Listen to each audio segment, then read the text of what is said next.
Alright, so I had a little problem with the screen there when I was trying to switch tables, but here we are at the final table, and he is still sitting out.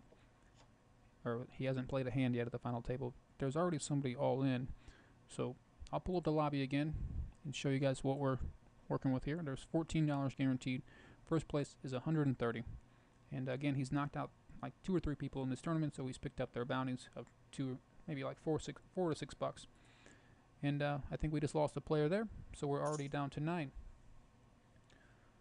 And again, he's telling me his hands in the chat box. So he's got a queen jack here. Since he's told me that, I'm sure he's going to come into the pot.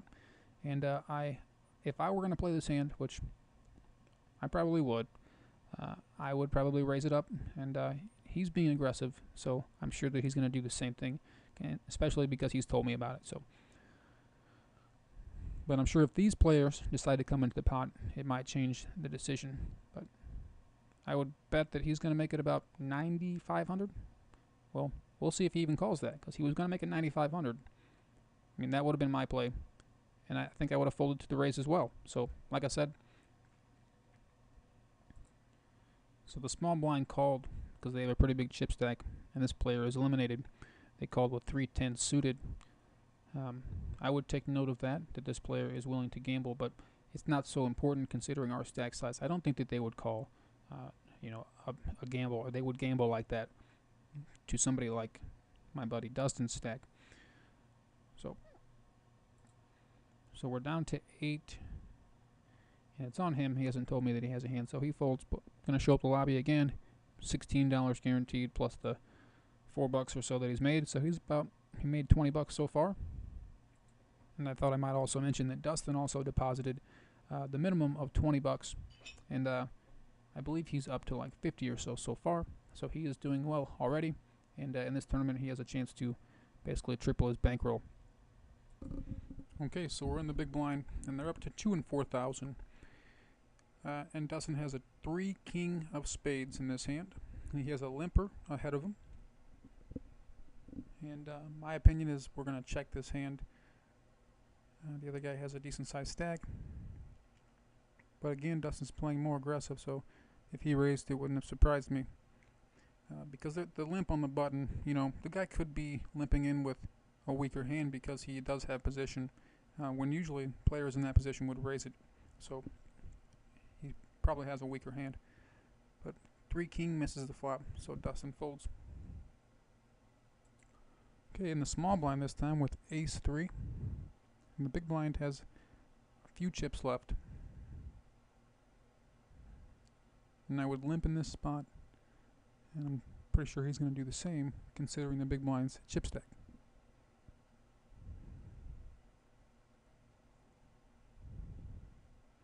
And when I say that, I mean they're likely just to shove all in pre-flop. So you don't want to invest too many chips. But they are also likely to, well, he does raise it. He raises it to 13-5, which is basically the size of the other player's stack. This player here, the small stack. So it's basically forcing this player to put all of their chips in, and it's also putting a lot of pressure on this player. So they fold here. He does get a call. So he has an ace 3. So he's flopped bottom pair. And again, this player's limped in from this position, so they may have a weaker hand. And he decides to check. I think now I would feel a little more confident that my hand is the best hand. So I would probably bet here, and it'd probably be about half the pot. I'd probably bet 1,700 or 17,000. That would be my play, 17,000. He bets 18. Very close. So he feels confident that his hand is good. The other player shows that they folded ace jack. So, okay, so we're on the button with king queen, and I'm quite confident that he's going to play this hand. But we still have to see what everybody else does. There's a limp for 4,000, so I doubt that he's going to discontinue his aggressiveness when he has the best position. And I would raise to 10,000. He makes it 14, like a little bit stronger.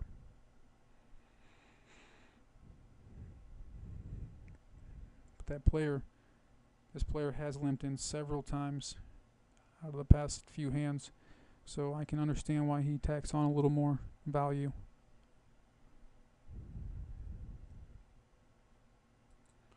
So we now have moved into first place. 130 is what we're shooting for. Still 8 players remain. Okay, so he raised it up without telling me, but he has an ace-6. And I may have done the same thing with the chip stack, but can't tell when he doesn't tell me ahead of time.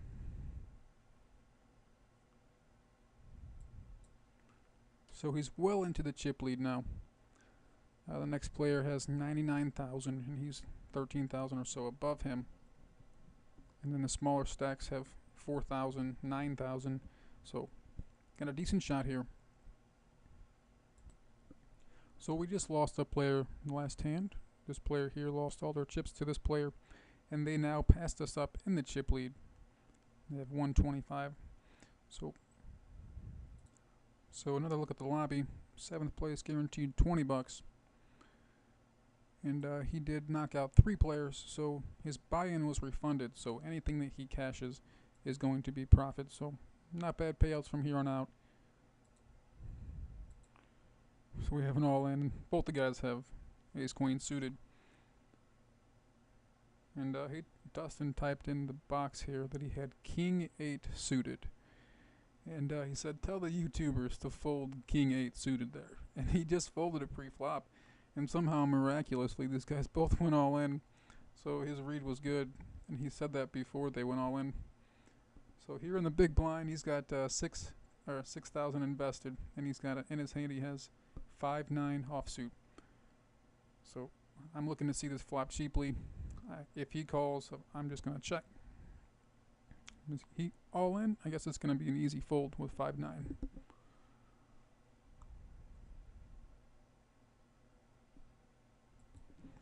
Okay, so we're in the small blind. He now has ace-9 of hearts, facing a min raise of 12,000 from a person in position. I'm going to call here. That's what I would do. But I also feel like, and I believe Dustin feels the same, that Money, this guy up here that made the bet, is probably the second best player at the table. Granted that Dustin is the first best. So he decides to re-raise and make it 28,000. Interesting play. I would have called. He decides to re-raise to 28,000. And I didn't see that this player had called. But ace high, he hits a pair of aces and knocks out this player. So now I think we've regained the chip lead, or we're basically tied, and guaranteed $27 profit. He's telling me that he's got a 5-6 of clubs. I would probably just limp in, considering this player has limped in as well. If he wants to get involved at all, you can just fold in this spot though. So it's either a fold or a call is what I would do. He does call. So he does have a club draw. 5-6 of clubs. And he goes check, check. I think I would check for a free card here. Reason being, this person here may have a 7 because they are a blind. This person limped in. He bets. He gets raised. So now he's got a club draw and he's facing the aggressor. He's only min raised it. So I think I call because I have a club draw. I think this player has a king. I don't think they would re-raise in this spot with the 7. And I don't think they would have limped in with a 7 from that spot. So he does call. And depending on the size of this player's bet, he's probably going to have to fold. His bet is all in, so he's going to have to fold.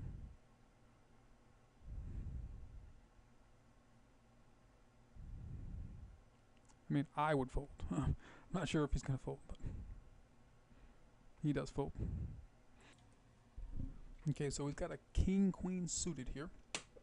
And he's made 12,000. He's been getting awfully involved with this same player over and over.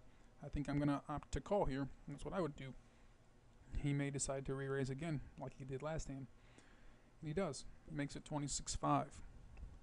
So again, he's continuing with more aggression than what I would be using.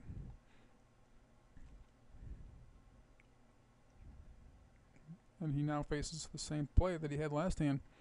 And I would fold in this spot as well, but I wouldn't have gotten here because I would have just called. So we'll see what happens. He does fold. And the guy shows him ace-king. Probably because that guy has played several hands in a row is the reason why he showed that hand. The player didn't want to, come off as playing too loosely, so he showed the ace-king. Because Dustin has a big stack still, he didn't want to get involved that much, but ace-king was a good hand, and he ended up being dominated with his king-queen, so it was a good fold, but again, I would have just called. Okay, so another player is down as this player picks up some more chips. Down to 5 players. And we've lost about 50,000 in the past several hands here because, well, Dustin's been playing a little more aggressively. But sometimes that can work in the opposite effect, and you will pick up more chips that way. And it's just opinion versus opinion.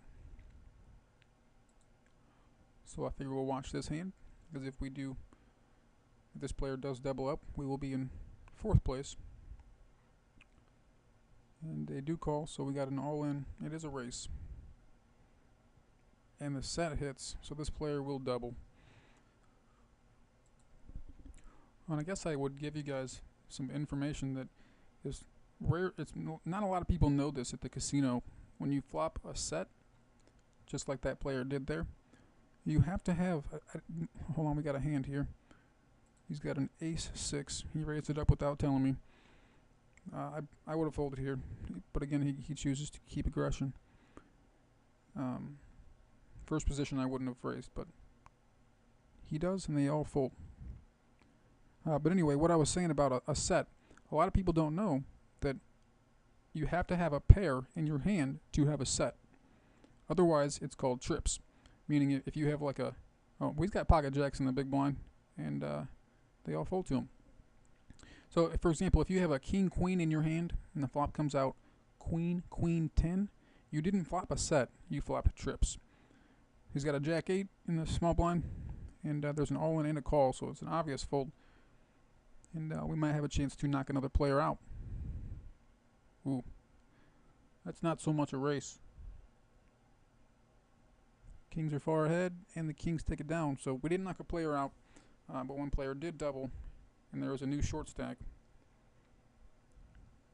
But going back to that again, yeah, you have to have a pair in your hand in order to call it a set.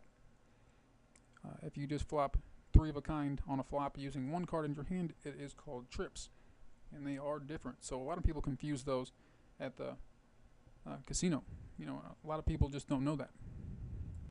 And the reason I bring that up is because, one time I was at the casino, and the flop, I remember the flop was 6-6 blank. It had a pair of 6s in it, maybe like 6-6 deuce, something like that. And the guy that was in the hand with me told me I flopped a set. Like, you can't have flopped a set here, buddy, because if there's a pair on the board. So if you flopped a set, it's just not possible, because if you had to have had a full house, if you flop if you have a pair of deuces in your hand, and the board is 6-6 deuce, you didn't flop a set, you flopped a full house. So I knew what he was saying. I flopped a set.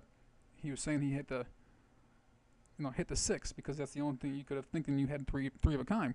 But he was wrong. I ended up raising the hand, and he didn't have what he thought he had, but he just even claimed to have the wrong hand. So you just need to know the difference in those two hands. Alright guys, while we're on break here, I'm going to go ahead and cut this video down as well. We do have a decent sized chip stack here, and we'll go ahead and make this into segment number 3. If you guys are enjoying this, I feel like this is good commentary, because you're seeing 2 people's perspective on a hand, and we're able to discuss why he would do what he would do, and why I'm doing what I'm doing, and we'll see the differences in our play. But yeah guys, I'll see you in segment number 3. Thanks for watching.